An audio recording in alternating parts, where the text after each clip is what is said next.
Hey, what's up, everybody? Welcome to Sherdog.com.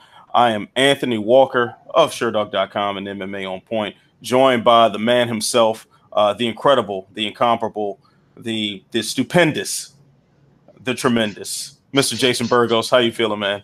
I like that it rhymed. Stupendous and tremendous. That's very good. I'm good.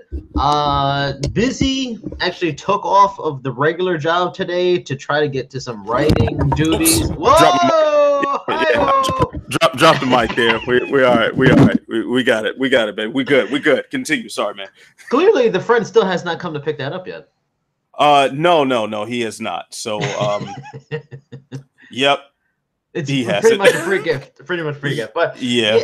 I mean, took off to a lot of Bellator stuff because I like that there's like the back-to-back. If you're in the area, you can go to the back-to-back, and as a writer, you can get a lot of quota stuff out of the way real quick. But you have to do the work to get it out of the way real quick. And I may have up to, including the two Pitbull brothers stories, have up to 8 Bellator related stories in the next 2 weeks. Woo. A lot. Whoa, possibly man. 8. So, so you go from having dinner with Chatri to having power lunches with Carlos Silva, and now you're sitting there hanging out with drinks with Scott Coker, man. You are just out there making these power plays, man. I'm very impressed by what you're doing.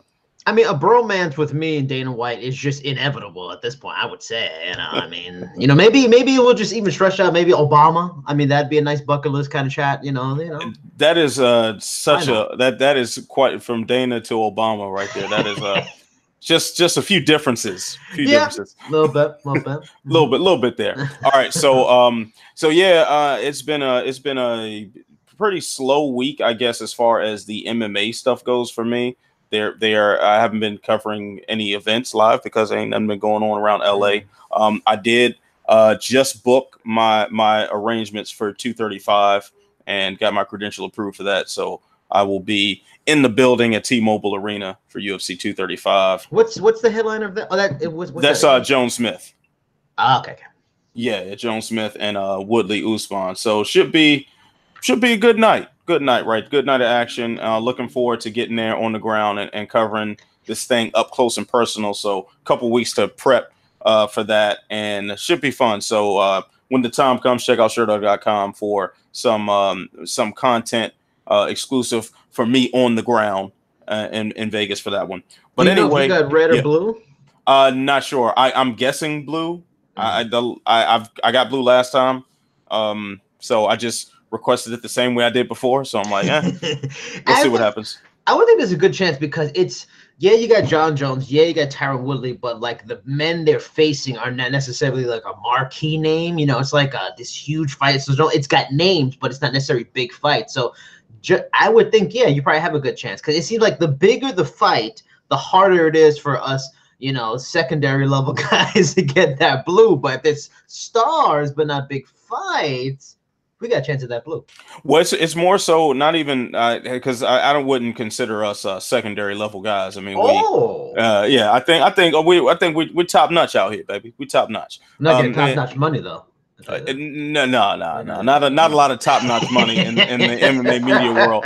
But it's more so the mainstream outlets that kind of take up a lot of the space when the big guys are there. So like for 229, I mean, they credential like twice as many people as normal. And on top of that, they cut the media section in half. So, a lot of people that should have been in the thick of things were not. But I guess in hindsight, it's good that I didn't have to duck any punches and Khabib didn't stomp on my head. So I'll take it. But yeah, man, so we've got an interesting weekend ahead of us at UFC 234. I believe Jacob Debbits, our guy from Sherdog, is on the ground for that. So he's there. So check out his content, his updates from Australia for 234. But we do have a good amount of stuff to talk about, including the event in Fortaleza last weekend and the interesting things going on with Bellator and how you can watch it. So let's go ahead and get started. Our first question is going to come from Rebel Lion, who says, who can beat Marlon Moraes at bantamweight? I'm calling it now. Marlon Moraes goes on an undefeated streak. No. as you once said, wrong. Yeah, he could be beat. I mean, he lost to open his career without a doubt. I mean, his open career in UFC, like he debuted to a loss, so he's not invincible or anything like that. Very good fighter, probably really hitting a really good hot streak. Very talented, on a roll. But we've seen in any sport, and as a Giants fan, we saw what the Patriots happened a few years back. They got derailed when they seemed unbeatable. So no one's unbeatable. That's just not possible. And I totally think TJ Dillashaw could beat him. I totally think Cody Garbrandt could beat him. I even think, let's say we get vintage Dominic Cruz and he was healthy and still good, he could beat him. But that doesn't mean he couldn't beat Sergio Moraes. Could beat all of them. That's what's great about Sergio Moraes, and that's why he's legitimate and he's a serious threat. He can totally beat all those guys, but I'm not going to go as far as saying this is like John Jones or something like that, or Anderson Silva in his prime. I'm not going there. Like, he's a very, very good fighter. He's a serious threat to TJ. But until TJ loses at bantamweight and he's not cutting crazy weight and shrinking himself down to a skeleton, he's still the man to beat in any fight he's in. Yeah, I got to second you on everything with that, because Marlon Moraes, I think he matches up well with a lot of guys. I think if you put him against TJ right now, I really want to see that fight. Yeah. And I honestly can't tell you who's going to win it. I want to favor TJ Dillashaw just because he seems to have the better fight IQ. But he also tends to get hurt sometimes. He tends to take shots, and Marlon Moraes is a guy who will lay hands on you. He will throw those fast kicks. He's also a very, very underrated, freakish athlete. He's a dude who athletically stands out head and shoulders above a lot of others. And it would be very interesting to see what he has to offer for TJ's really I guess comprehensive approach to fighting, the way he breaks everything down to a science, and him and Ludwig really prepare these very good game plans and whatnot. But Marlon Moraes, man, last I heard, he was doing his boxing with Mark Henry. And that's a super coach right there that doesn't get nearly the amount of love that he deserves. So I think we want to table the discussions of Marlon Moraes being this world beater at 135 when it comes to those elite guys, because like you said, Cody Garbrandt could definitely beat him. Yep. I probably would favor Marlon Moraes going into that fight off the top of my head, but man, Cody is, don't let those losses to TJ Dillashaw fool you. Cody Garbrandt is one of the best fighters alive. And let me add also, and nothing against Rebel Lion. I mean, it's a fair point. I mean, he's on fire right now, but Rafael Sunsao, nice, well-rounded, strong area. His best thing is the ground game. Aljamain Sterling, solid striker. He calls himself the human backpack, so you know where he wants to go to win. Jimmy Rivera, again, nicely well-rounded, doesn't necessarily stand out everywhere. He's just very good everywhere. Marlon Moraes is winning because he's got superb striking, but he hasn't faced the Dillashaw, the Garbrandt, and even the Cruz, who are all the elites of the strikers. So until he takes his striking there and beats those, he can't be like the favorite against some of those guys.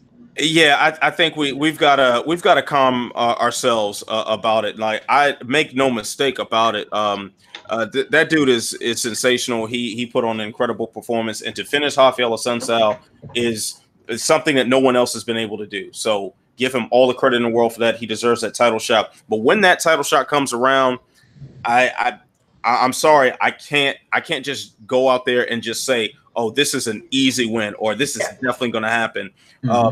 No, I can't get behind that. And even I think Dominic Cruz too has, like you said, if Dominic Cruz healthy, I think he beats Moraes, I think he does it decisively. So yeah, let's see what happens with him first. Let him get this title shot. Let him prove himself. Let him get this opportunity, and then we'll go from there. And man, I can't wait for the sun to go down, because I am blinding myself right now, right in this light. But oh well, so let's go ahead and move on to the next question.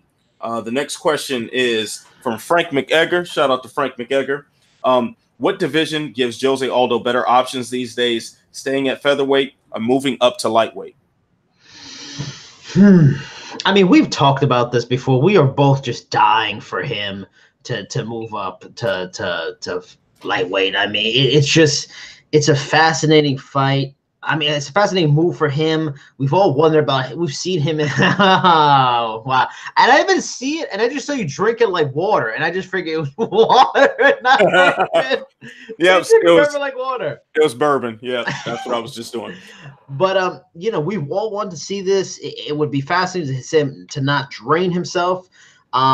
In terms of better options, man, it's a tough one because he's so hot right now with these 2 good wins. If he were to get the hypothetical fight against Brian Ortega that's been thrown around on social media by people like me and a lot of people, and he beat Ortega, I mean, you would think, no, he should not get a title shot against Holloway, but who knows? I mean, who else would there be then? He's taken out Moicano, taken out Jeremy Stevens. Jeremy Stevens probably wasn't close, but if he beats Ortega, I mean, he gets to beat Frankie, but if he went to lightweight, he'd still have to do some things, but I almost feel like he'd be refreshed. He'd be maybe faster. It'd be like Dos Anjos, you know, going up to 170 in a way. I don't know. It's a tough one. The way he's fighting at featherweight, I thought maybe his best days were behind him at featherweight. They're not, but I'm still intrigued by lightweight. For fun's sake, I'd rather see him go lightweight. I think there's more fun options. Yeah, I think it's much more fun at lightweight, but I think we also need to. Unfortunately, I think his future should lie in Max Holloway's hands. If Max Holloway decides he wants to move up to lightweight, then that's probably not the division for Aldo to go to. Aside from, you know, a couple fun fights, but if he's chasing the belt, stay at featherweight. If Holloway isn't there, and if Holloway decides to stay at featherweight, then go to lightweight, chase that belt. At least chase that Conor rematch. Although I'm not sure Conor actually grants that, but chase that. You know, chase the Nate Diaz fight. Chase those bigger fights that might throw a little more coin in your pocket as he's winding down his career. Yeah. So I think that probably would be his best bet. But either way, man, you gotta like where Aldo's positioned, at least for exciting matchups right now, because a fight against Ortega, however you want to shape that as far as the title picture goes, that sounds like a hell of a matchup to me. Yeah. You know, if he goes up to lightweight and fights a Nate Diaz or fights Justin Gaethje or something like that, I'm sorry, but that just sounds too much fun. Aldo versus Cowboy sounds too much fun. Like there are so many interesting things that can happen, and we're gonna segue this into a follow-up question from Sleeper, spelled with 3 S's. So I guess it's Sleeper. Sleeper. How about Aldo versus Poirier at lightweight next? How do you see that playing out? Wow, I want to see that fight. I would love to see that fight. Yeah, but I want to see that fight too, but I'm going to have to go again. Wrong.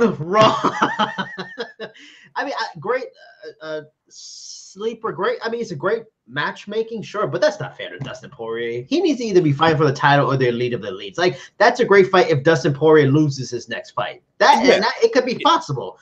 Without a doubt. Fun fight, but do we want to see that next? No. No. I don't think Sleeper means that he wants to see that next necessarily, but just to see. It says next. This is the question. It says next. Oh yes. Shit! Did I? Oh man.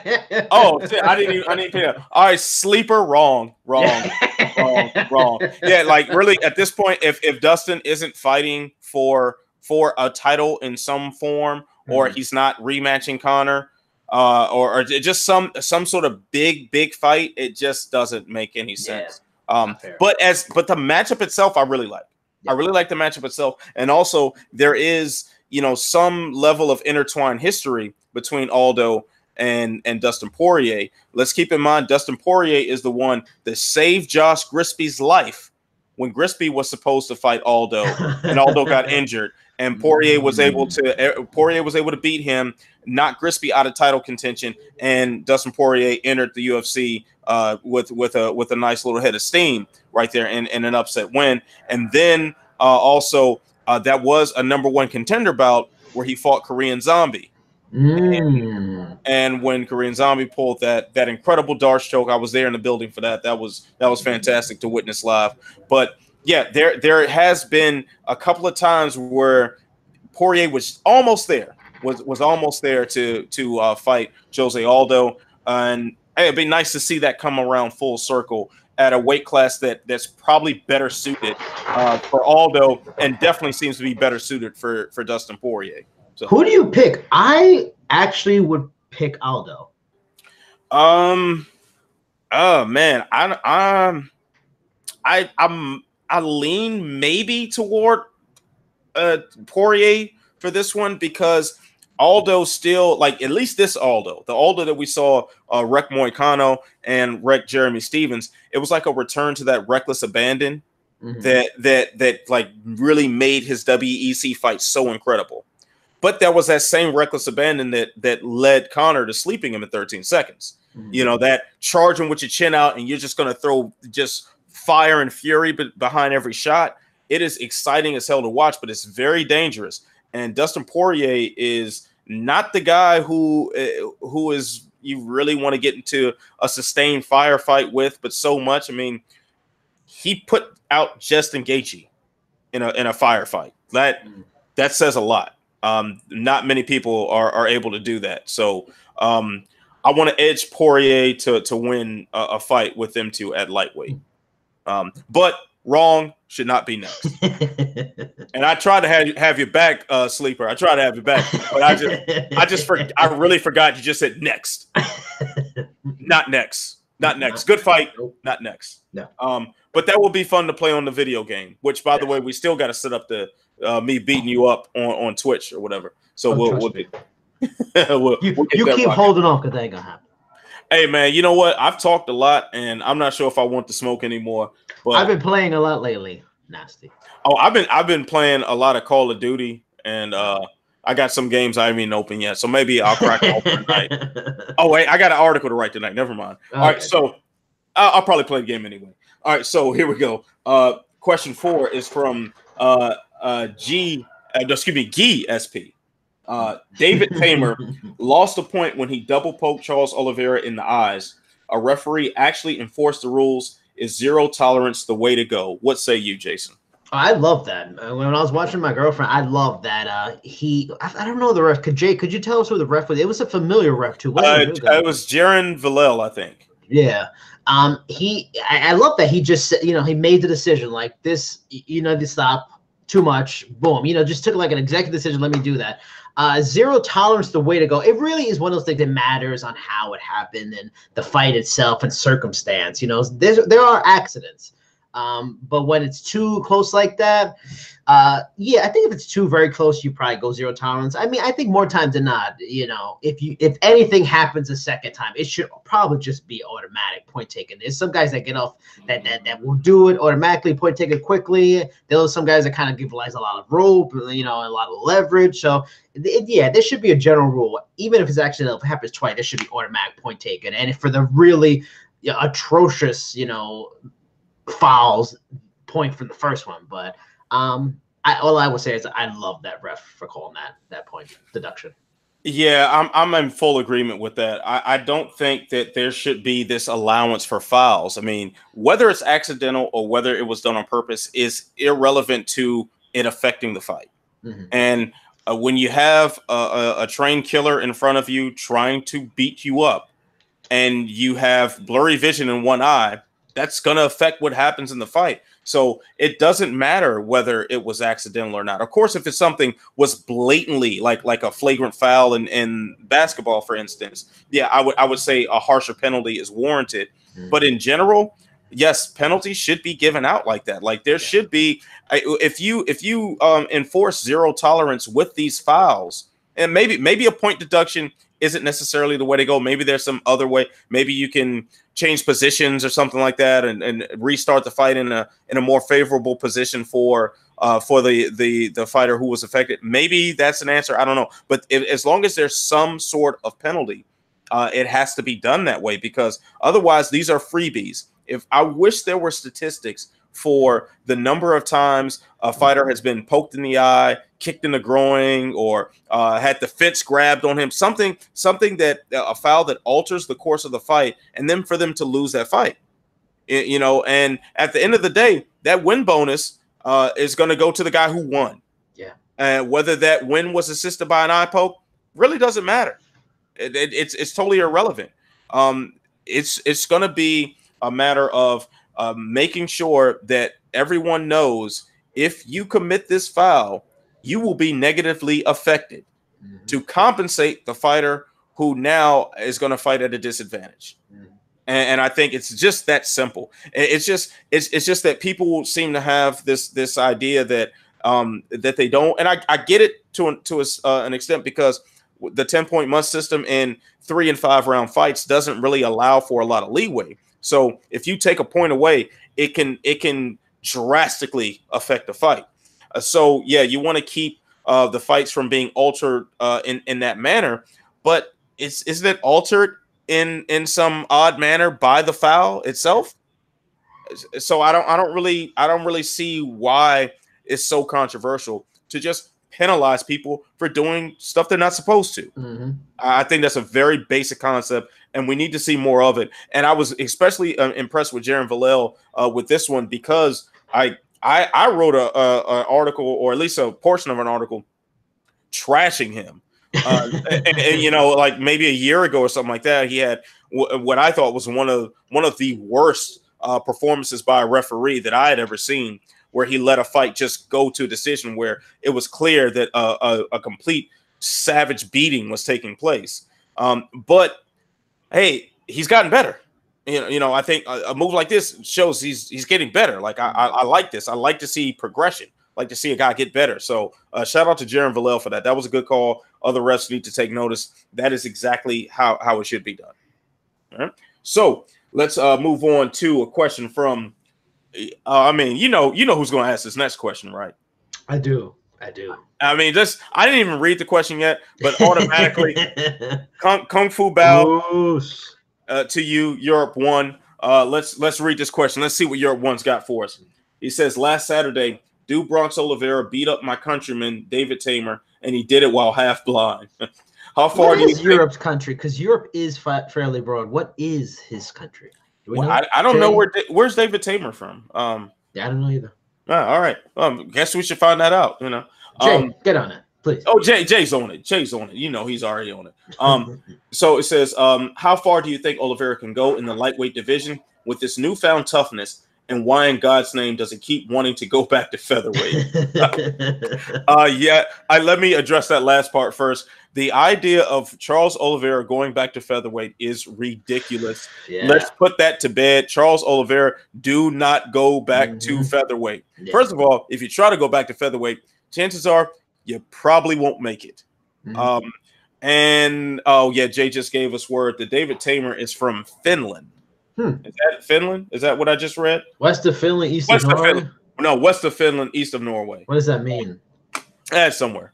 He ain't from Detroit. Let's put it that way. He ain't from Detroit. All right. Detroit Tamer. All right, but anyway, I think Oliveira can do some things in the lightweight division. I think when he gets to the upper echelon, it's gonna get really, really rough because he's best way to put it is Charles Oliveira has a talent for the bizarre. His presence seems to attract very strange things and lapse in mental focus. I don't think you do that in front of a Tony Ferguson and get away with it. You don't do that with a Khabib Nurmagomedov and get away with it. You don't do that with a Conor McGregor and get away with it. But he has potential to do a lot of good things. I just think that we might be rapidly approaching his ceiling. Yeah. And maybe I'm not being fair to Oliveira, and time will tell on that one.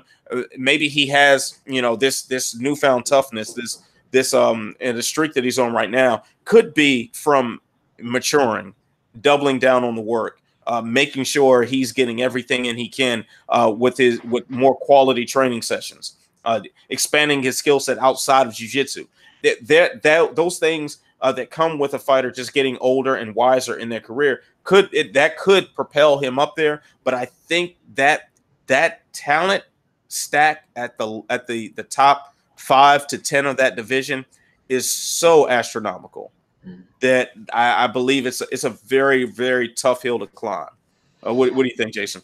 Yeah, I don't feel like he's got a newfound toughness. I think he was always a tough, wild boy kind of fighter anyway, and that's what makes him fun. I think what this is, he might be a new example of what makes the sport so great in that you can have a bunch of losses, but you do, like you were kind of mentioned, maybe there's been a change somewhere or maturity. You mature, you change your camp, you make some kind of adjustment, and you can have a second rebirth as a fighter, even well into your career. It could be fight 20. So I mean, Robbie Lawler, Dos Anjos, those are guys that they made some adjustments. Damian Maia, who's actually going to factor into our next question, those guys made adjustments, even though it seemed like they had hit their ceiling and came around. And I don't think he's going to be a champion. I don't know if he'd be a number contender, but I feel like there are some probably more surprising wins from him, because he's wild on the feet, and it's wild and unpredictable in a way you have to respect it.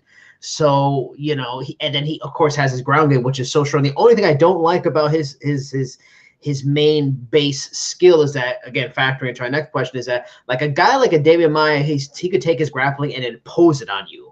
And Oliveira seems more like a guy that he takes advantages of mistakes with his craziness, his wildness, his pressure. Guys make a mistake. And just like you nailed it, the higher you go, that's when the mistakes get less. So when you're fighting a Tony Ferguson, a Poirier, even a Barboza, and Khabib, Conor, that there's just less and less mistakes. So those guys are not going to leave those openings, especially in grappling, that he is great, amazing at taking advantage of. But I feel like there might be a few more surprises. Like I mentioned on Twitter that night, I'd love to see him fight Kevin Lee. That'd be fun. Him and Cerrone would be fun. There's a lot of good fights for him. So I think he might upset somebody again before its run is over. But you said it. He's going to hit a ceiling, I think, fairly quick. But this is still a great run. My man is making history. He's putting his name in the history books forever. See, I didn't even think about a rematch between him and Cerrone. That would be, but I think Cerrone still gets the win on that one. Yeah. I think you kind of nailed that one. I mean, so let's just go ahead, because we're gonna keep talking about Damian Maia. So let me just go ahead and throw that question out there. Man, the sun is going down fast. I got to turn the light on. So now people couldn't see me because it's too bright, and they won't be able to see me because it's too dark. And I got on black, of course, because and I'm black. Black history and proud to the people. All right. So D-Dub asks, Maia versus Oliveira, who is the GOAT MMA submission artist? It's a fun debate. What Oliveira is doing is amazing. I'm still gonna lean to Maia, just for, like I said, he can impose. Like when he took that step forward by getting a wrestling coach and upping his wrestling game, that was what makes him special. Like when you can force the submissions on people and make it happen on yourself and not have to kind of let things flow and let it happen for you. I think that's a facet that is much more important and much more dominant. It makes him more of the GOAT. And that's not even to say Oliveira or like Maia has better submission wins. Oliveira has some great ones too, but in terms of like who's the best ever and what they can do, I'm just gonna have to lean with Maia. Maia is he's just too good offensively and defensively in his grappling, where I feel like Oliveira is more about his defenses. He getting switches on you and making mistakes, stuff like that. Yeah, I think that's a fair assessment. I mean, Oliveira is such an opportunistic guy. The way he's able to like thrive in chaos and create scrambles and snatch a limb up from there. Yeah. But Maia works so diligently at trying to improve his wrestling, and that was, I mean, that's how he got the win on Lyman Good. Yeah. That when that single leg failed, he was able to snake it around into something else, and it's like it's creating those opportunities willfully as opposed to it just happened. Yeah. And I think that goes a long way. And also, I think when you look at their backgrounds in submission grappling, Damian Maia, man, he would. If correct me if I'm wrong, but didn't he win in like an open weight tournament against Gabriel Gonzaga? I don't know. It's possible. Which is nuts. It's just totally nuts. I think you gotta go Damian Maia if you have to pick between those two. But when you're talking about greatest of all time submission artists, I mean, Verdum's got to be brought up. Yeah, Jacare has always been good. Yeah, Jacare belongs in that conversation. I probably would lean to Verdum overall, because he tapped out Fedor, he tapped out Kane, he tapped out Big Nog. I think those 3 wins right there put him as the greatest of all time. What about Frank Mir? Frank Mir definitely belongs in the conversation as well. Definitely belongs in that conversation. I still kind of want to edge Verdum.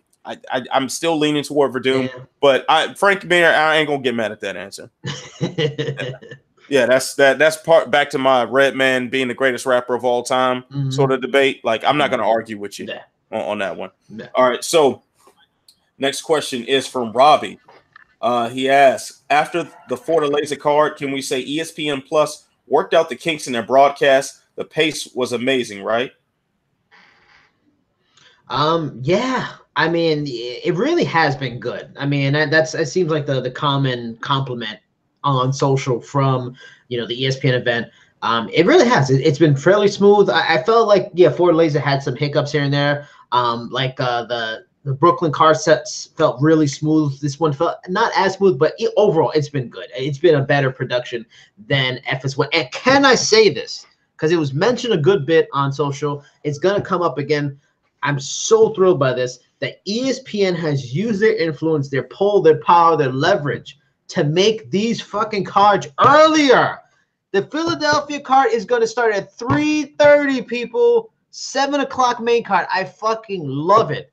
Because a guy on the East Coast, because y'all on the West Coast get treated very well. You get to have events early. Hey! Don't act like I didn't grow up in DC. You weren't covering UFC back then. Hey, but I was working I was a bartender at a sports bar that showed all the fights. But bars are open late. They're different. Hey, man. Hey, true, but still, I don't want to deal with them drunk fools, man. But as a choke out. As a person that you go into the events, and other writers here on the East Coast know, you go into the events, you go into the post fight, you're getting out like a 1:30, 2 in the morning. And for a dude like me, I gotta come back to the hood. I don't want to come back to the hood at 2 in the morning. I prefer not to. But if it can be like it's ending at 11:30, 12 o'clock, that bourbon is delicious.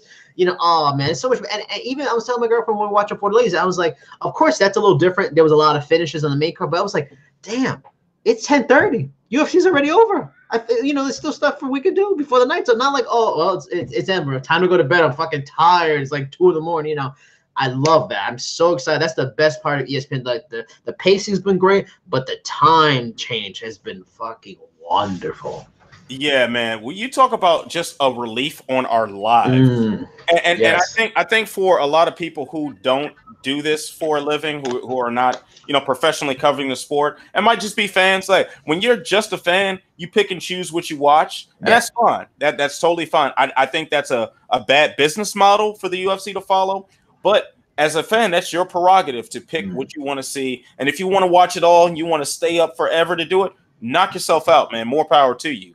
But when you do it with a paycheck associated behind it, our work isn't over when the event is over. When you turn off the TV and say, "Oh, that was a great fight," and you pound another shot and hang out with your boys, or you just go to bed, we're working.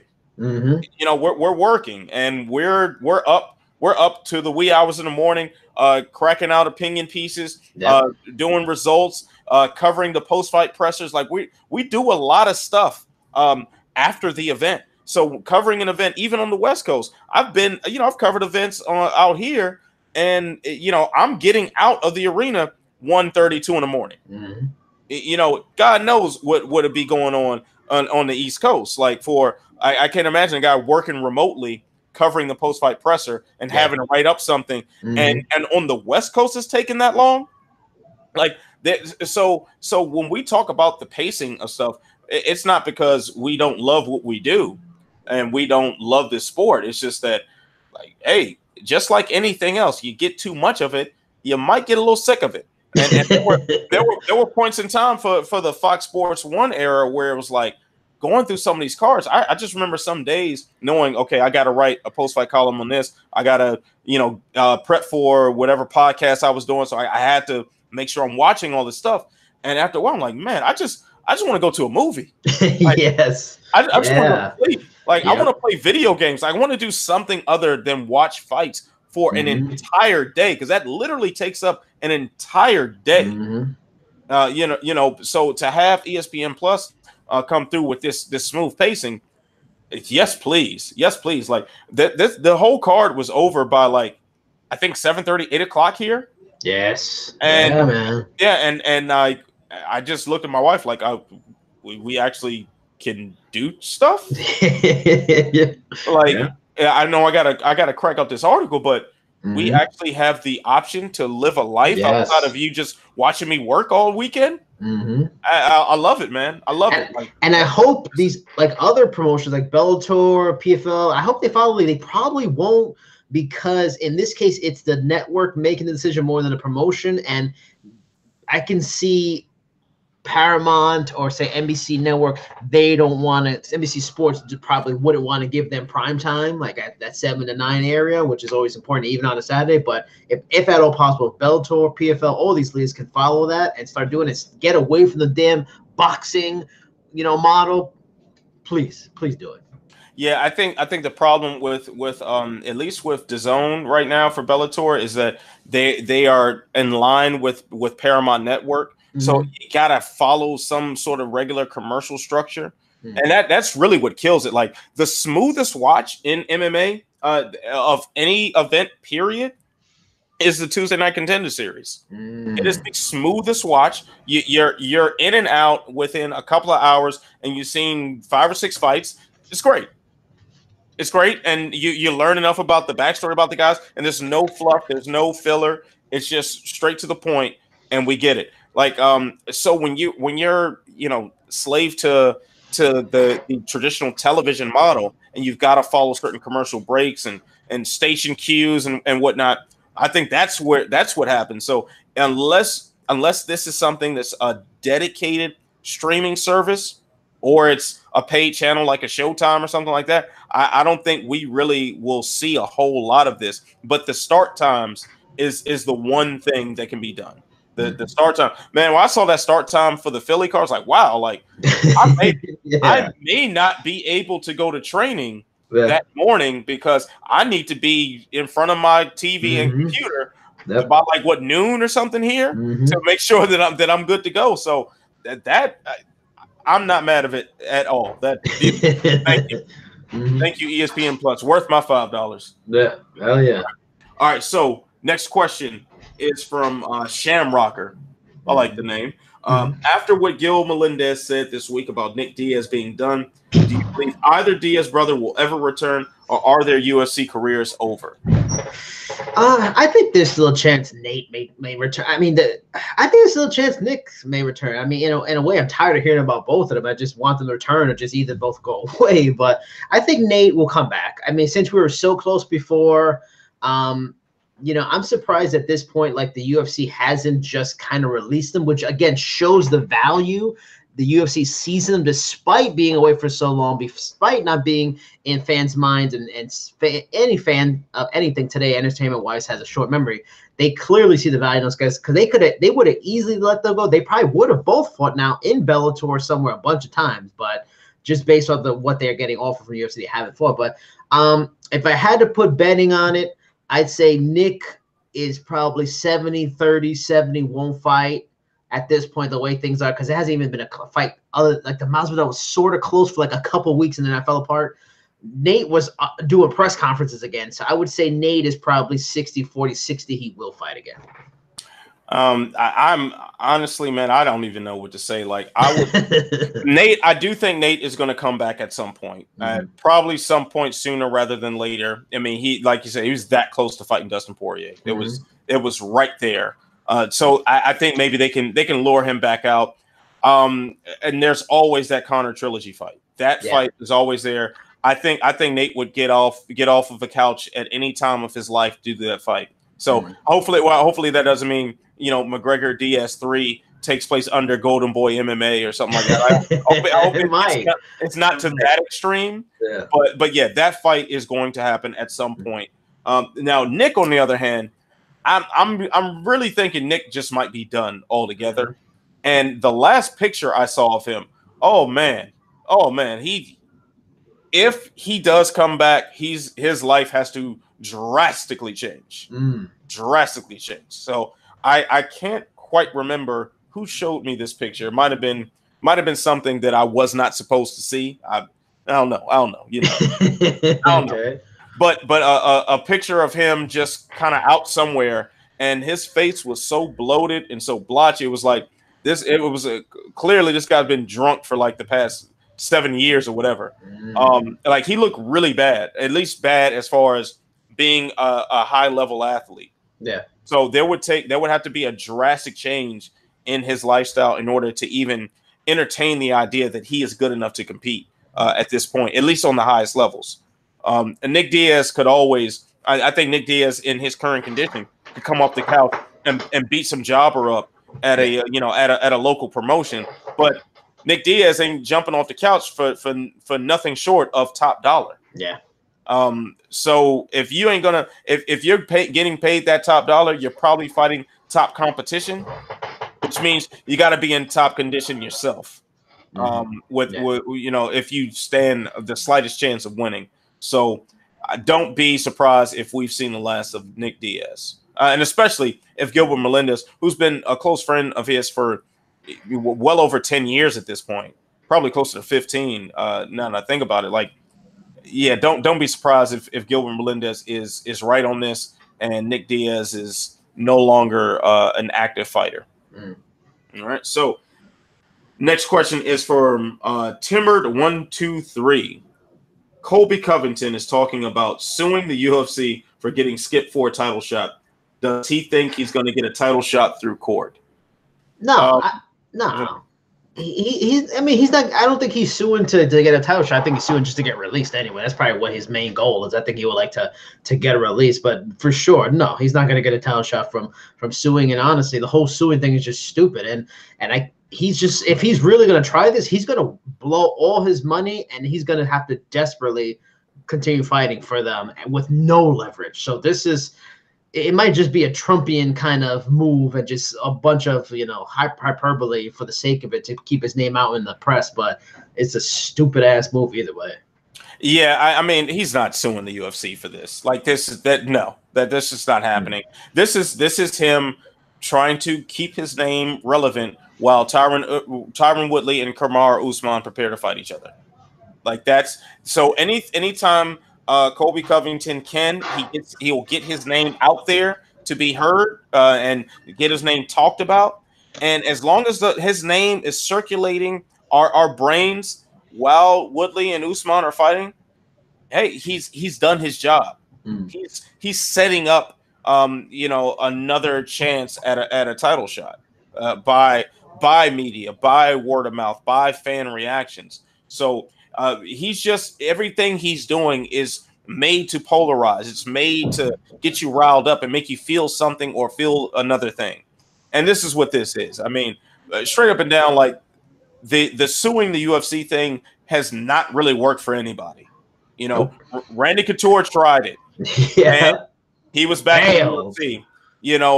They told him wrong, Randy, wrong. Yeah, and I'm sure he burned through a lot of money to end up right back in the UFC. Correct me if I'm wrong. Did BJ Penn try that as well, or did he just have a contract holdout? But BJ Penn back under the UFC banner.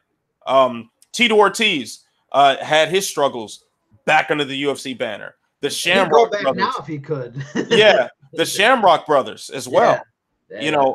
Like they've sued and tried different things, and Frank is still locked out of the Hall of Fame unfairly. And Ken Shamrock, I'm sure if they could have booted him out, they would have.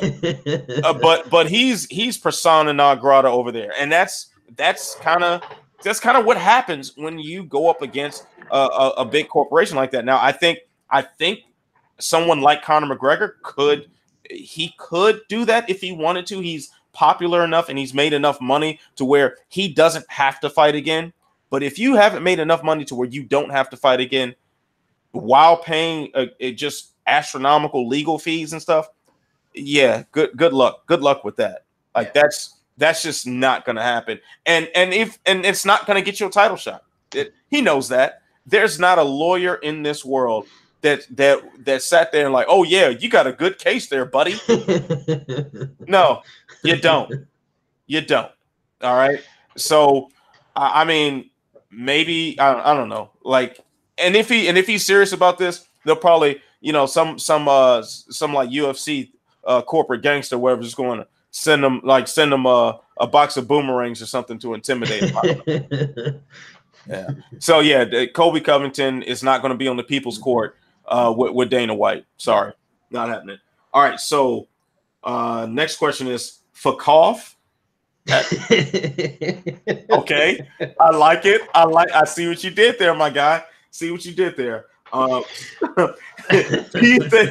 you think we could get more exciting fights and more finishes if UFC started docking pay for going to decision? Can Jason let me jump on this one first? That is a terrible, terrible idea. Oh, bruh, come on now, like, bruh, come on. It's just me and you. It's just me and you, Fakov. Really? No. This is not Europe 1 level questions here, Fakov. I'm sorry. I'm sorry, man. No. Like that is one of the worst ideas I've ever heard in my life. And because for several reasons, one, like, fighters don't get paid enough as is. Mm-hmm. So now we're going to find a way to take money away from them when they actually have gone in there and fought. No, I can't deal with that. And what if it's a war? It's like a really good fight. It's a war. Like Diaz McGregor too. Yeah, let's dock Shogun Hendo 1. Let's dock their pay. Or Mark Hunt and Bigfoot. Let's dock their pay. Yeah. And what if Shogun Lyoto Machida good? I mean, first fight was a good fight. Gustafsson, Daniel Cormier. Like, what? Yeah, like that. No, we can't. No. John Jones and Gustafsson won. That would be docked. Docked it. What are you talking about? That's insanity. And then that opens up even more really blurry lines where, like, okay, so you're not going to dock those fights because they were action packed. They were crazy. But who's to say that you're not going to dock someone because you don't like them? Mm-hmm. Imagine if DJ obviously wasn't the most favored in the building toward the end of his UFC run. So are you going to dock the pay for the Cejudo fight because it went to decision? That was a great fight. So let's say Woodley and Usman goes to decision. It's an exciting fight. You think they won't dock Woodley? Every chance they get, they try to punish that man. Yeah. So I just, like, no. That's one of the worst ideas I've ever heard in my life. I'm sorry, my man. I can't condone that. Fakov, you're probably a nice guy. I still appreciate you gave the question. Please bring more questions. But if you're unsatisfied with the UFC product and you'd like more action and finishes, I mean, there's bare knuckle fighting that's getting very popular. You're probably better off watching that because they're just out there to slang, knock people out, and it's just pure violence. Nothing wrong with it. There's skill, but it's not. If skill is making you unhappy, probably not for you. Yeah, like, watch World Star Hip Hop, man. That's probably the best bet.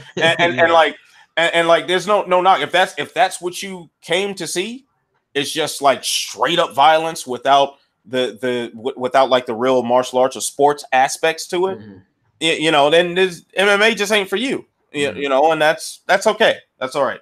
But let's keep this same line of reasoning right here as we go to the next question from Jaws. He asks. No, Charjaws. Oh, I just saw the last line. All right, there we go. I have my thumb over part of the question. All right, I'm going to ask the opposite. Do you think we should get more exciting finishes and more finishes if the UFC started guaranteeing a bonus for finishes, say performance in the night and fight of the night still, but maybe an extra $10K for all other finishes? You know what? I'm not mad at that idea at all because, one, it puts more money in the fighters' pockets, like that. Now, what I would say, we keep the fight of the night, performance of the night bonuses, keep those, but double them, make them 100,000 per award, and then everyone else gets that maybe up to 25,000. Everyone else for a finish gets that at least. That, I think, would be a good way to do it. Of course, this probably will not happen because that would mean the UFC would have to actually pay the fighters just a little bit more. And Snow doesn't import itself. So that probably will not happen. But I love that line of reasoning. And if I'm not mistaken, that's what they use for the Ultimate Fighter, correct? No, don't they have like an end of the season choice, like a best finish, like best submission, best knockout of the year? Well, maybe they're doing that now. I haven't watched Tough in forever, but I do remember at one point they were giving bonuses for the finishes throughout the entire season. So I like that. I do like that because that does give you some real incentive to go out there and fight in the way that they want. Jay just said, yeah, Tough gives $5,000 bonuses for all finishes. And he also says Titan FC does, or at least did, give those same sort of bonuses for finishes. So I think that's a good thing. Like you give a clear financial incentive to do that without that subjectivity. So let's take a look back this past weekend with Thiago Alves and Max Griffin. That was an amazing fight. That fight was spectacular. And that was a shoo-in for fight of the night until Tamer Oliveira happened. So when you have subjectivity deciding this, there's someone sitting in, a UFC executive that decides, hey, I like this fight a little more than this one. So these guys get the money. It eliminates that from being a huge, huge problem. At least everybody gets paid a little bit more for putting on a show that they always try to make for the fans. Okay, how you feel about that, Jason? I would say I love the idea with the thinking of not aiming for more finishes and just letting fighters get paid more, because you've talked to a bunch of fighters too. Would you probably not agree? The majority of fighters are not going in there thinking, I'm going to try to get that win bonus. It's more a byproduct of a good performance or things that work out. There's just guys that fight in a style that's highly aggressive and may get them that. There's just guys like a Charles Oliveira that fight with style that it's more geared to trying to get a submission. But more times than not, I think guys, especially as the sport gets further along, fight IQ comes along, guys are just going to let the fight play out, and it's just a byproduct. I just like the idea so guys can make more money along the lines of instead of pay and show, just guaranteed set amounts. If you get a finish because you did the right things, you use your skills, and maybe you didn't fight just madness and chaotic, and you used ability and you got a finish, you deserve a bonus.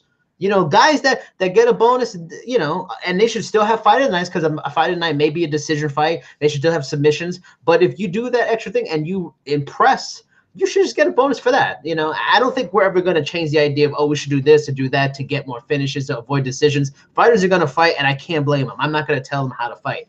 But if there's any way for them to make more money, I'm more power to them. All for it. Yeah, and let's also not forget that the higher the level the fighter, the less likely you are to finish them.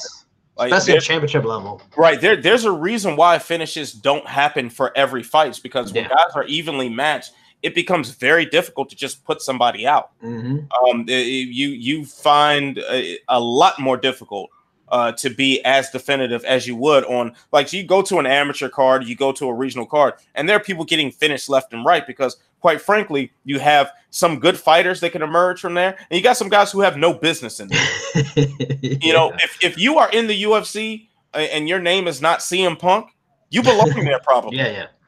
Or Greg Hardy or something, you belong there. So yeah, like, it's going to be a lot harder to put those guys away if you are the upper echelon fighting the upper echelon. That's just how it is. That's why some games that are really like football games, when I didn't watch the Super Bowl, so I'll just use this as a point of reference. I guess the Patriots are pretty good, and I guess the Rams are pretty good. So when pretty good teams play each other, it doesn't always turn into a shootout because defense, it happens. So I think this is something to keep in mind with fighters as well. Top of the line doesn't always mean you're going to get the finishes. Yep. Right? Jay dropped a couple interesting nuggets right here. Says WEC ended with a finish rate of 70.5. Did not know that, but that would explain why. I actually saw the anniversary of a Facebook post of mine from years and years and years and years ago, where I was saying like, wow, WEC fights are so much more exciting than the UFC. And you know what's funny too is that those are mostly smaller weight classes for the most part. I don't think they went to, but everybody for years have pooped on smaller weight classes. Bantamweight and featherweight, made his bones in WEC.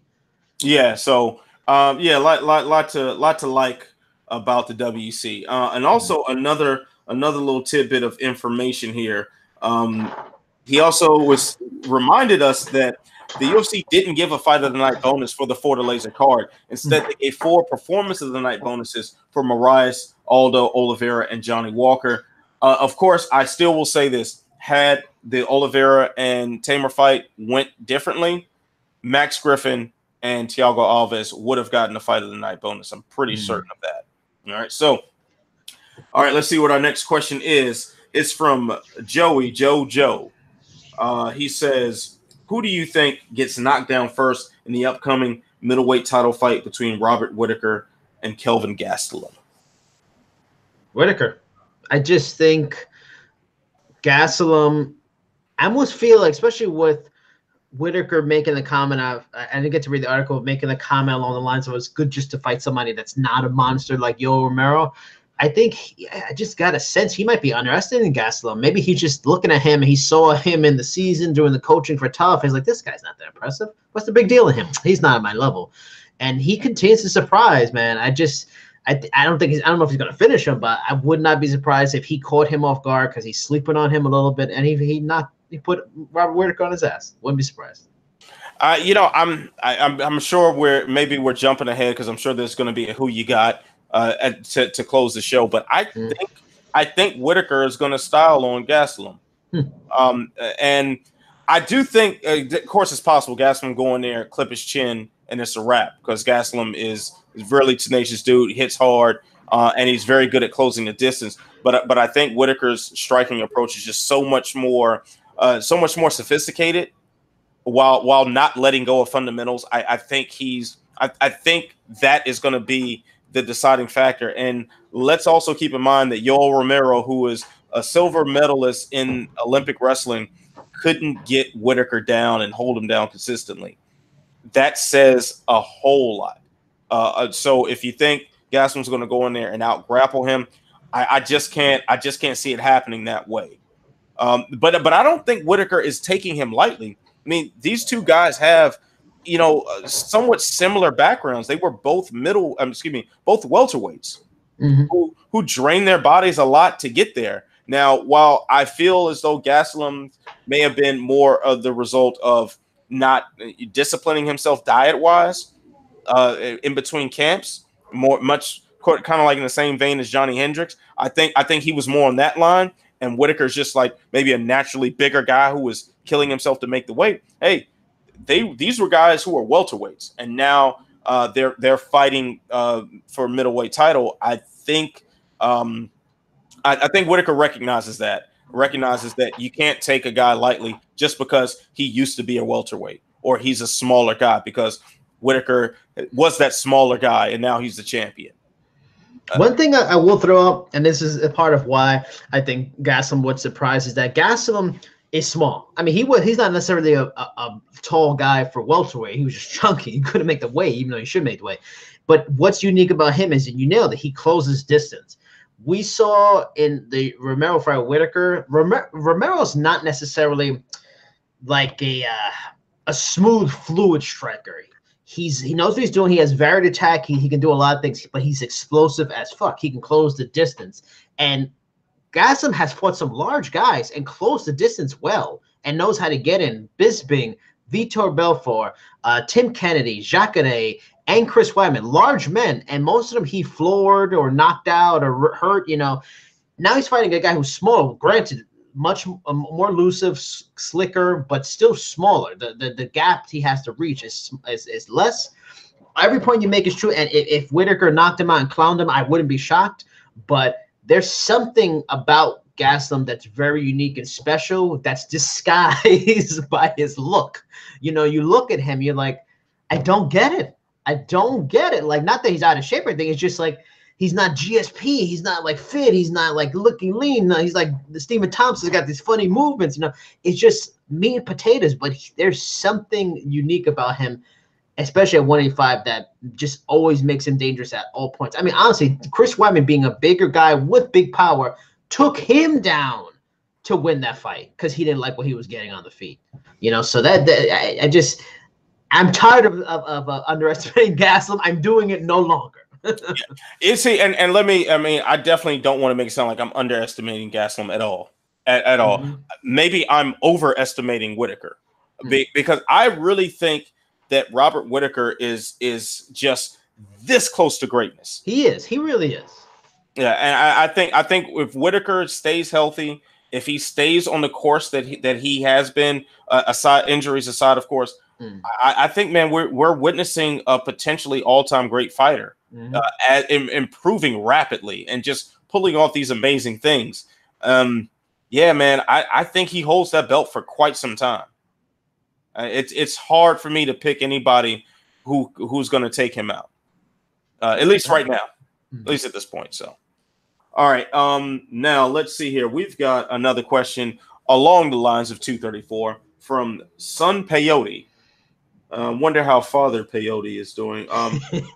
Was that not Mother Peyote? Yeah. I can't think of too many mothers that would encourage peyote. That seems like more of a dad thing. Be like, son, try this peyote. You put hair on your chest. Yeah, that's true. Yeah, like when my uncle, one of my uncles, he tried to get me to drink some whiskey when I was like 10. He's like, oh, make a man out of you. And my grandmother was like, what the hell are you doing, man? Get away from this boy. But now look at me. Yeah. Drinking it like water, fire water. Sipping this whiskey, baby. Woo! All right.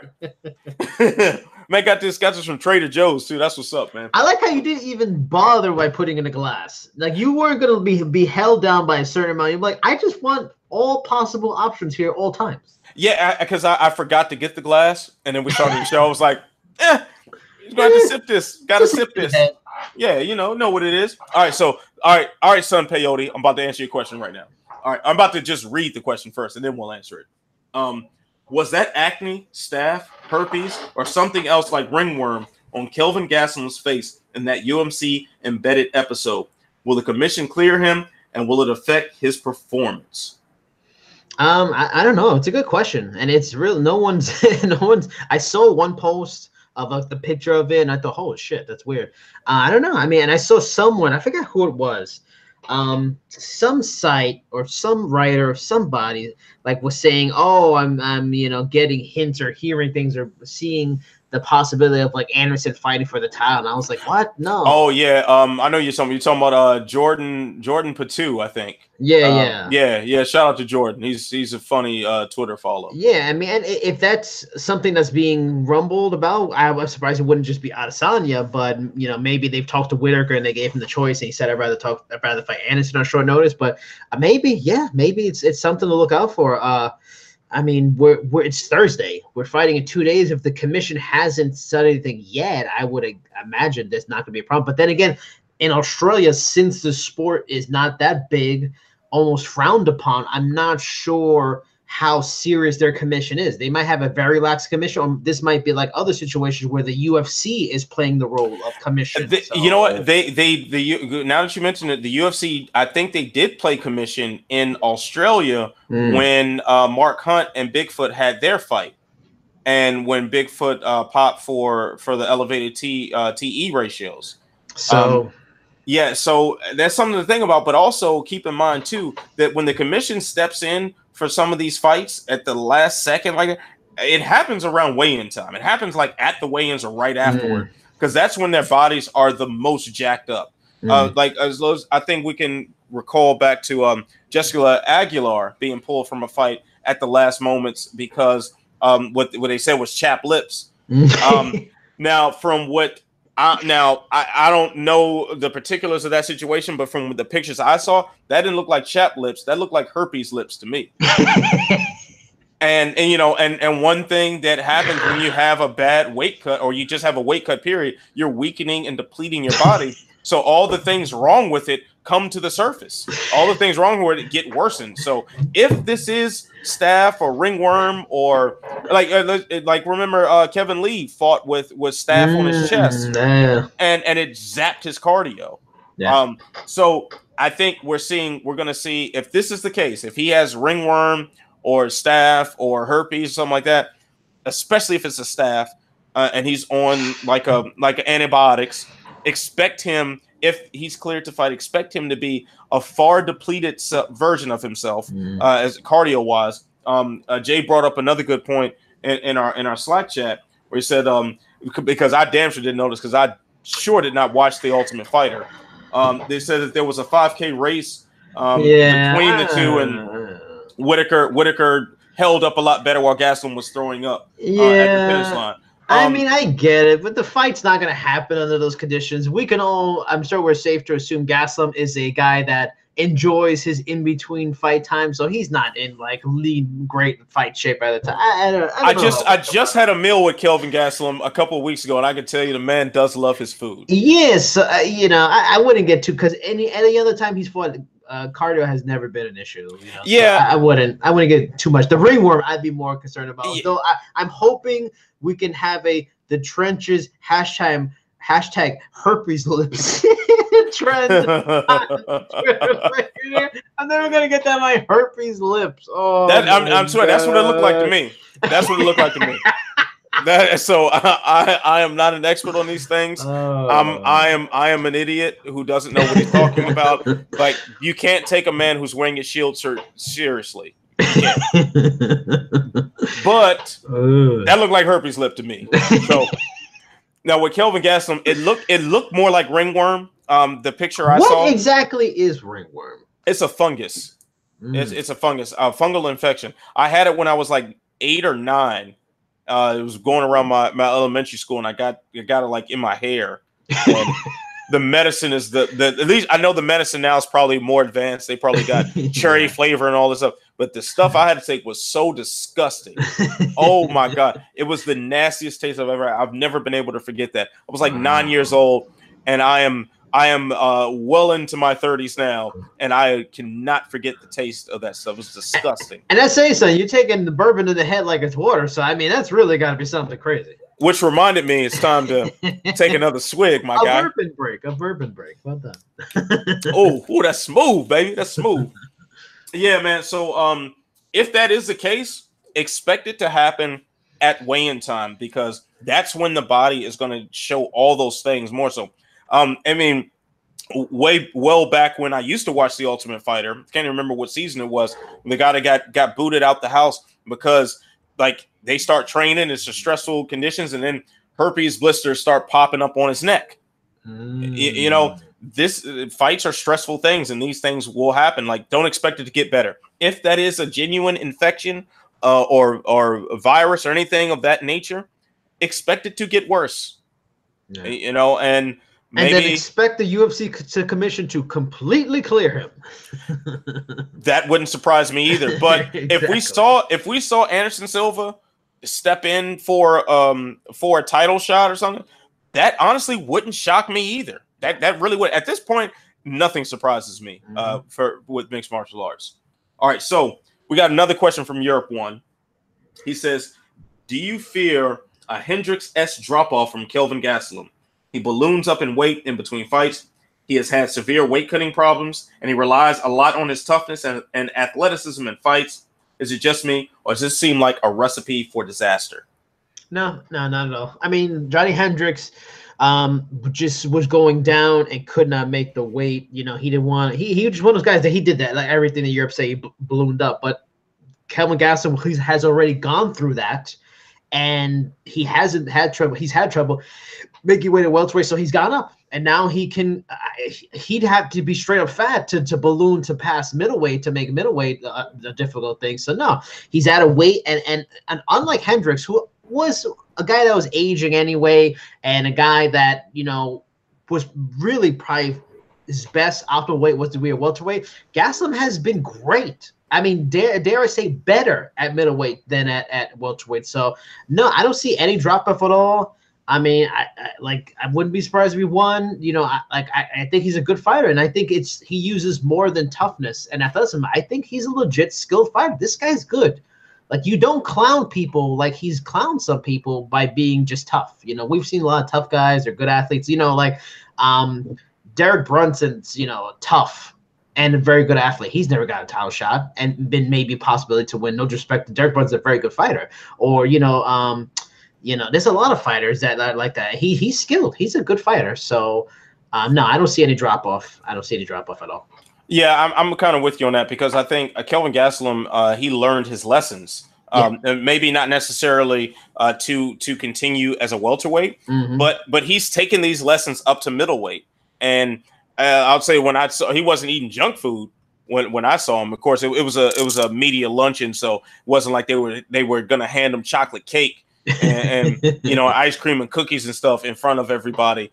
But he was eating decent food. He just ate a lot of it.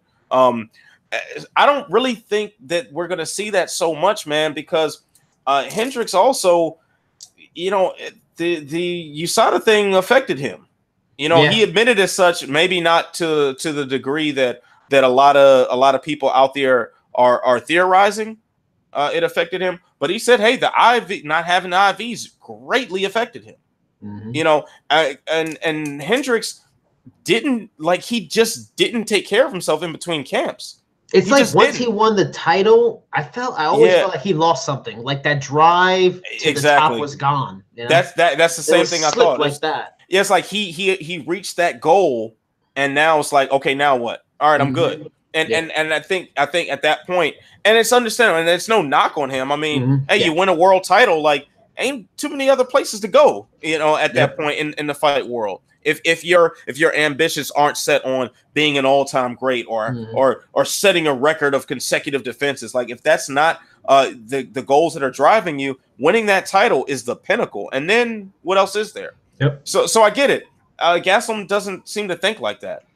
And then on top of that, I think he's a better skilled fighter than Johnny Hendricks. I think as successful as Johnny Hendricks was to get the welterweight title, you know, he did that by having heavy hands and a fairly rudimentary way of striking. I think Gastelum is a far better skilled fighter. I would have loved to see a prime Hendricks against Gastelum at his best, to see how that plays out, because I don't think we really saw that when they did fight. So, but yeah, man, I think Kelvin Gastelum is a much better fighter who relies on more than toughness and athleticism. And put it this way, you're not going to out tough Tim Kennedy. Yes, Tim Kennedy was a scout, well, not scout sniper in the Marines. He was a sniper in the Army, right? Army Ranger. Yeah, Army Ranger. Yeah, and he was a sniper and an Army Ranger. That's about as tough as it gets in the world, period. You don't out tough that man. You beat him with skill. You beat him by being the superior fighter. And that's what Gastelum has proved time and time again against a lot of very, very, very good guys. And he blasted Vitor, though it got overturned for for weed. Yeah, he blasted him. Michael Bisping probably shouldn't have fought that soon after George, but he blasted that dude too. You know, those are good skilled strikers that have fought at the highest levels. Yeah, the age, you can make some excuses, but he beat Jacare too. Jacare is dangerous fucking everywhere. Jacare is the guy I will always say the best fighter to never get a UFC title shot. Like, that guy's mega. He beat him too. Like, this guy's good. He's really, really good. Yeah, and while I still favor Whitaker to beat him, let's not sleep on how good Gastelum is, despite what he may look like. And despite the fact that he probably with like better weight management would probably just blast through welterweight even worse. I agree. He's pretty goddamn good right now. So let's give him his props. All right. So next question is from Artem V. Ask, if Gastelum were to defeat Whitaker, how does he fare with the rest of the middleweight contenders like Adesanya, Costa, and maybe Romero? I mean, he's done well with the established lot. Like I was just mentioning, Jacare, Weidman. Weidman was a good fight. Weidman got him down. I think submitted him, but you know, Weidman got a real big scare in that fight. he's done good with the established old guard. Now the question is, can he do good with the new guard? And that's an interesting thing. I think with the youth comes speed, and that's the advantage he has on some of these older guys, the established guys. He's had speed, and that's why I'm fascinated to see the Whitaker fight, because Whitaker is the new breed. He's the new guard. He's the current regime. And if he's not faster than him and just gets tooled like you think is possible, then maybe will not decline, but maybe he's a step behind, or maybe the size difference with younger, faster, more athletic talent will finally show. If not, then the sky's the limit. If he can go in there, he beats Whitaker, he floors him, he has somehow finished him, sky's the limit. Yeah, Adesanya, Costa are legitimate threats, but it's hard to say. It's a to be determined kind of thing until we see him fight the elite prime middleweight, which he hasn't touched too much. It's hard to say, but even if he beat Whitaker, those guys are still legit threat. I would say Adesanya more so because he's closer. I'm still not completely sold on Paulo Costa. I think he's a guy that once he meets a wrestler, he's probably just gonna get humped on the floor. We're gonna go, oh, that was a weakness. But yeah, we'll see. I can't wait till Saturday night to see this fight. Yeah, I'm kind of with you on that. Like, I'm unsure of really how to answer this, because I do think that at some point the size becomes a big factor, and I think that was what decided the Chris Weidman fight. Yeah. When Weidman decided to impose his size on him, it was a wrap at that point. Now, obviously Romero is more than capable of doing that, and Romero, despite being just kind of the strange personality and having these weird fights and bits of inactivity throughout every time he fights, he is easily one of the most skilled guys on the roster, period. And a great fight IQ. Incredible fight IQ and incredible athlete. So Romero is a guy who I think beats just about everybody but Whitaker. And quite frankly, if I'm remembering the fight correctly, I had him winning the second Whitaker fight. Romero, you're talking about a different animal. I think Costa is, while he possesses the same physical gifts as a Romero, I think he's too untested, unproven to put in the same sentence with Adesanya and Romero. I don't, or Whitaker or Gastelum even for that matter. I think Costa's way too untested. His best performance was him essentially getting annihilating a grossly undersized and completely outmatched and just totally over it Johnny Hendricks. That's the best way to sum up, just over it. Yeah, there for the money, and that's about it. Openly saying he did not want to be there. And it showed. It showed. And then the Uriah Hall fight, where Hall really should have won that fight.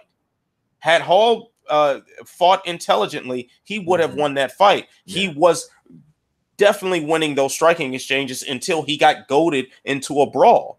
So Gastelum is not the guy who's going to fall for that. Costa, I can't even talk about Costa as a legit title threat until I see one more from him against a guy who actually is a title threat. I got a fantasy-esque question, because especially since you feel Whitaker will possibly really school Gastelum and take him to learn tree. Let's say he does that. He's defended the title multiple times. Could he have beaten Prime Anderson? Gastelum beating Prime Anderson? No. Whitaker. Man, I don't know. Here's the thing. The thing is, Prime Anderson is just maybe we're building up Prime Anderson to be bigger than what he actually was, if that's possible. But it was just magic watching him. It was watching a movie. It was this has to be choreographed, because people don't fight like this. And it was otherworldly what we were seeing. But at the same time, I think if you match them skill for skill, Whitaker at least has the wrestling advantage, and that was something that Silva struggled with. You put him up against a good wrestler, and you start seeing cracks in what he does. I don't think he could take him down, but it might be in a way. I still think Anderson win, but since you mentioned the wrestling, it would almost be like Frankie and a BJ in that it's not really necessarily the primary part of his game, but the ability to scare it and then match with great striking would be interesting. Exactly. That's where you have the threat of that, and then now it changes the way Anderson approaches it, because you didn't see when you saw him fight when he fought Chael Sonnen, you didn't see that same free float style where it was just like, we're just going to be loose and flowy and we're just going to kind of let things happen. You didn't see that then. You didn't see that like with Weidman, even in the first or the second fight. In that first fight, he essentially tried to goad him into a striking battle. He screwed up as far as leaning back too much. Weidman threw an audible when he threw that back fist and changes Silva's movement patterns, and then he falls into a punch. So it wasn't that was a calculated thing on Silva's part to goad Weidman out of his normal fight. It just backfired. And then by the second fight, I think the damage had been done. So maybe, man, I would love to see that. Yeah. I you know what? Then maybe that's another reason to fire up this UFC game. Off the top of my head, though, it's hard for me to pick anybody against Prime Anderson. Yeah. So yeah. Damn, that Prime Anderson was dope. All right, so we're gonna go into our poll question for the week.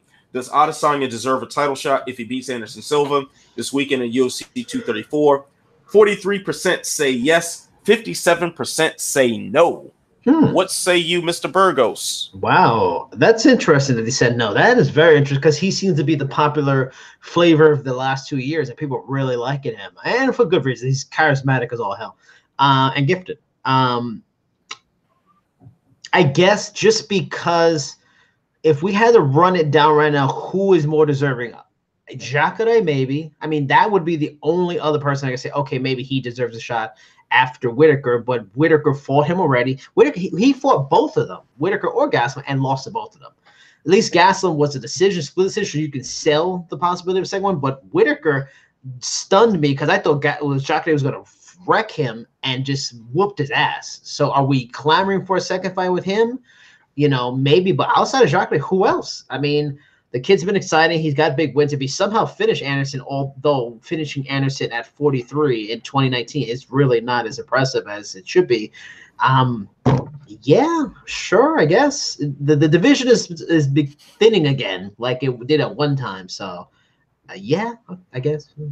Yeah, I'm kind of lukewarm on that too. Like, I think because you don't have better options, yeah, Adesanya should get the title shot. But it is not based on him beating Anderson Silva. I think this is just they're trying to build a star. So they're sacrificing the old guard in favor of Adesanya. That's what's going on right now. If he wins, what would he be? 4-0 in the UFC or 3-0? If Adesanya wins, yeah, I think it'd be 5-0. Really? Okay. Well, five. Yeah, I think 5-0. I could 4-0 or 5-0. So yeah, I think this isn't the earned fight to get the title shot. This to me reminds me of McGregor versus Dennis Seaver. You already had a good enough case to give McGregor a title shot at that point, but let's give him one star building moment. So we're going to put him in a prominent spotlight against somebody that he's probably going to beat. That I think is the reasoning here. And then also it's no mistake that they're positioning this on the same card as Robert Whitaker when he is a champion from the same region of the world. Yeah. Like this is intended to build a star.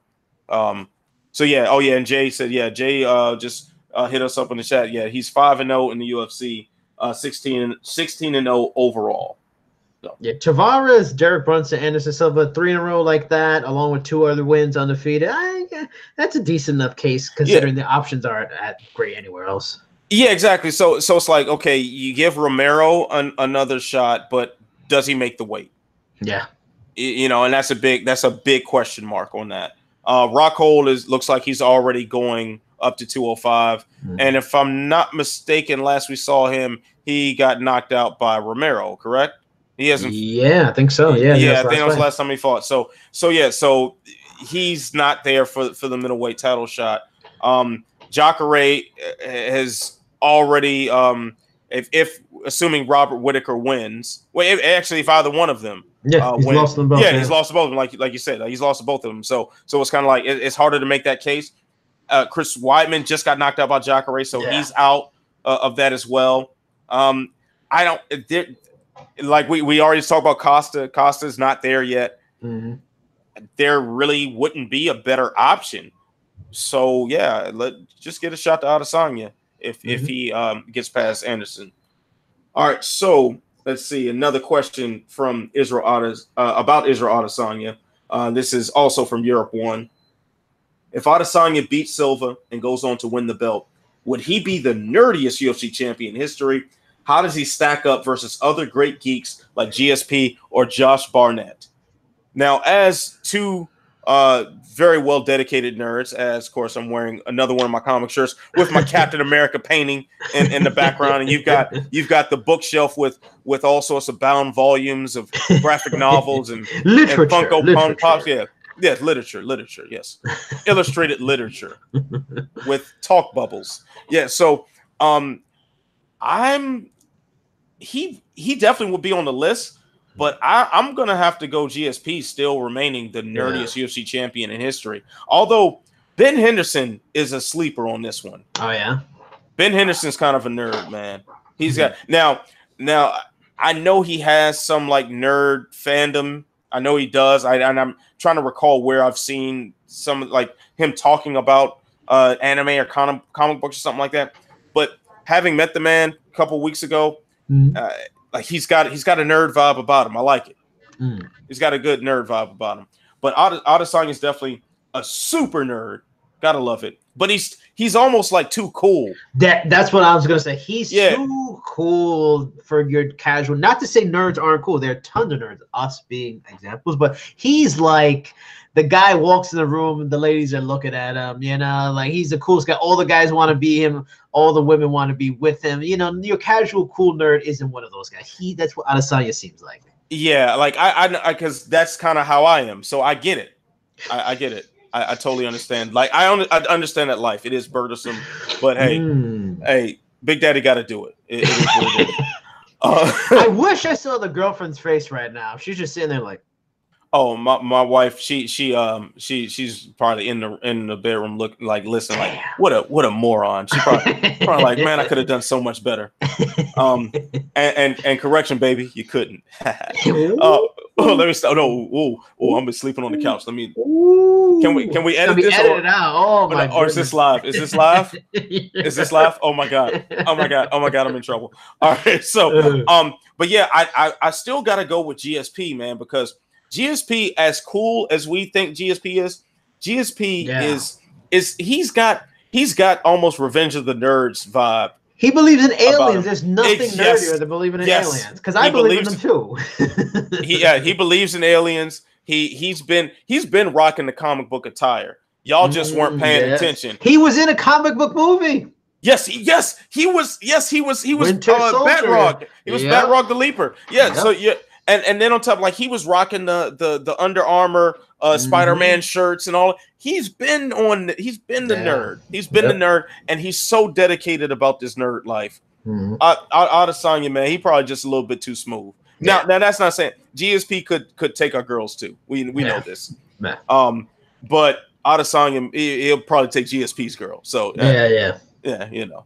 That's kind of what we're feeling that way. All right, so we're gonna go with the last set of questions, and you know what time it is. Who you got? All right, so let's start it off with Hani Yahya versus Ricky Simon. Who you got? I'm just gonna go young, up and coming, rising star. I'm gonna go Ricky Simon on this. Ronnie Yahya, he's been really good, and you know, comes out. I think he's at ATT, and he's really been fighting pretty good lately. I think he's like on a winning streak or something like that. I think it's like 3-0, right? Yeah. 3-0 win streak, I think. Yeah, so I mean, he's been good, but he's just like a veteran fighter. I think Ricky Simons is just one of those new breed. He's I'm gonna go with the youth over age here. You know what? Up until last weekend, I would have picked Ricky Simon, but the old men did the damn thing last weekend, and I think that the saga continues. Hani Yahya seems to be putting it together a lot better than he ever has. And that coupled with the veteran savvy, and he's not that old. I mean, he has been fighting for. He looks like he's 45. Honestly, he's looked like he's 45 since he was 12. So yes, which when he's 65, he'll look great. Yeah. So he's just got to catch up to his good looks. That's all. Yes. But yeah, man, I think Hani Yahya might get the win here. Old man strength, I think, does it. All right. So next up is Adesanya versus Silva. Who you got? I mean, come on, people. We know who's going to win. I'd be stunned. All I'm going to say is this. I'm going to say this right here. From the year 2013, a record of 4-1, two steroid positives, and the age of 43 against Adesanya. I mean, maybe he surprised us. Maybe he has a flash. He looked pretty good in the little open workout at his gym, but he's 43. He hasn't won a fight since. Well, he beat Brunson, but before the Brunson fight, it was which is questionable. Yeah. People think he might have lost. Before that, it was Stephan Bonner in 2012. I mean, I know the Bisping fight, you could maybe say that, but he's not the same guy. He's still very talented, but I just feel like this is knockout city on this one. I'm going to go with Izzy Adesanya. Yeah, I got to go with the last style bender as well. For this one, but this is why, beyond the age, just when you talk about pure skill level, and forgive me if I've said this before on this show. I know I said it somewhere else not that long ago, but anyway, another story. Adesanya is a great striker. 13 strikes out of 15 wins. Holy shit! But here's it: Adesanya is a great striker. Anderson Silva is a great MMA striker. Mm-hmm. There is a big difference with that. We've seen Anderson Silva clown guys. We've seen him clown Forrest Griffin and clown Vitor Belfort and clown Yoshin Okami and clown Stephan Bonner. But we've seen Adesanya do that in kickboxing matches to world-class kickboxers. Those same sort of things, like those same movements. That is a different level. That is a totally different level. Now, back to what we were saying earlier about Anderson Silva when we were discussing hypothetically prime Silva versus prime Whitaker. Like Anderson Silva's never been an offensive wrestler. He's never been the guy that's going to try to take you down. So you've eliminated that from it. You've eliminated that variable. So now you don't have that threat of the takedown to scare Adesanya from being as loose and free with his striking. We saw what it looked like when Derek Brunson, who was an excellent wrestler, tried to just get him down and he couldn't do it. We saw what happened there. So I think we're going to see the difference between a great MMA striker versus a great striker. And I think Adesanya wins this violently. And I was at that open workout at Anderson Silva's gym a few weeks ago, and he looked fantastic on the mitts. He did. His movement still looks fluid. He's got a lot of pop in his hands. The kicks were sharp. He looked good on his warm-up transitions, like on the ground stuff. He looked fantastic. But 44 years old in April. I'm sorry, man. Like, reality comes for us all. Yeah. And as much as Anderson Silva is a legend, and as much as I had to repress my inner fanboy being at his private gym and like, oh my God, it's Anderson Silva doing the damn thing in front of me. This is remarkable. Who had you more in awe, Anderson in person or Fedor? Anderson was more in awe. Fedor was more terrified. because Fedor rolled in with the whole squadron, and it was like a mob boss walked in the room. Yeah. Anderson Silva's a much more friendly, like personable guy when you're there and talking to him and stuff. But yeah, another story. But I think Adesanya, I think he smokes him, man. And it's not going to be pretty. This is going to be one of those sad moments where a legend gets taken out the pasture. So. If anybody could turn back the clock and do some wild stuff, especially at his age with how he looks, it would be him. But the fact that he's had multiple steroid positives, you wonder, damn, what was he doing stuff, or does he? If he never was doing stuff, is he telling himself now, I'm not the guy I used to be, so I need to use the stuff? Age slows down everything. Reaction time, reflex. This is a man that was based all around reaction time, reflexes, head movement, his ability to counter. That is the stuff that goes all first and goes gone when you hit this age. And the other big thing is so many people, when they fight Anderson Silva, they get in the cage. Even Daniel Cormier said that, and you're in awe. There's nothing right now, at least. Maybe it changes to make me think Israel Adesanya is going to be in awe. More like excitement. Like, he's excited for this fight. He looks up to him, but I just don't get the vibe he's going to be in awe. So that's another thing. If there's no, aura to Anderson that's getting in your head, more reason why he's just going to get ripped apart. I think back to the Bisping fight where Anderson was going through those like Wing Chun type hand movements, and he's moving his hands and all that misdirection, and Bisping just popped him right in the mouth, over and over again. Yeah. As close as that fight was, and how close Anderson Silva was to finishing Bisping, and that at the end of I think it was the third round, that misdirection stuff did not work. Bisping was not in awe. He gets knocked down a lot now. Like, he got knocked down by Weidman. I think Cormier put him on his butt. Didn't Bisping even knock him down in that fight too? I think Bisping did knock him down. Yeah. I believe so. And I think Brunson might have knocked him down too. Did he? Or maybe I don't remember the details of that fight too much. But those guys who are not at Asanya's striking level, even some of them, two of them, are knocking this man down. Come on. I think this is perhaps the worst style matchup for Anderson Silva, period, because it takes away everything he's good at. Like, if he fought Costa, I'd probably still favor Costa, but by very little. And I'd be putting money down on Anderson as a live dog. Yeah. This one. Yep. Yeah, that's what I against Costa, we're talking about something different. But Adesanya I think Adesanya is that guy. Yeah. All right. So now the last who you got, we kind of went over this already, but just for the record, Whitaker versus Gastelum, who you got? I'm picking Gastelum. I mean, last week I did actually do well in this third week, a third event, a fight pick for our staff picks, and I went established guy just off of gut, just off of feelings, which never works out very consistently. But this time around, I'm kind of flipping it around, and I'm going away from established guys. I'm not picking Anderson.